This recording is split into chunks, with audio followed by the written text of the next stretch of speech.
आणि मराठा आरक्षण आंदोलक मनोज जरांगे यांनी उपमुख्यमंत्री देवेंद्र फडणवीसांवर पुन्हा जोरदार हल्लाबोल केलाय। फडणवीसांना मराठा आमदार मराठ्यांना विरोधात उभे करायचेत, मराठ्यांच्या विरोधात उभे करायचेत। हे आमदार कायमचे घरी जातील। फडणवीस तुम्हाला लोळवल्याशिवाय आता मराठा समाज मागे हटत नाही, अशा शब्दात जरांगेंनी टीकेचे बाण सोडले। बीड शहरातल्या सभेमध्ये ते बोलत होते।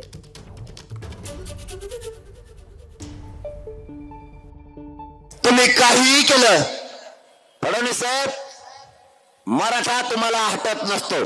तुमची पाठ पुरवणार, तुम्हाला लोळल्याशिवाय मराठा आता मागे हटत नाही। तुम्ही कोणत्या मस्तीत जगायला लागलात तुम्हालाच कळत नाहीये। तुम्ही आरक्षण नाही दिलं तर माझ्या समाजाला न्याय देण्यासाठी माझ्या समोर पर्याय नाही।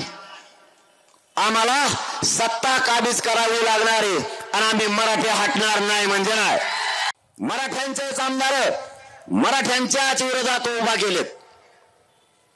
तुम्हाला असं करायचं तरी काय? तुम्हाला तुमच्या संपत्तीसाठी गरीब मराठा कायमचा मारायचा की काय?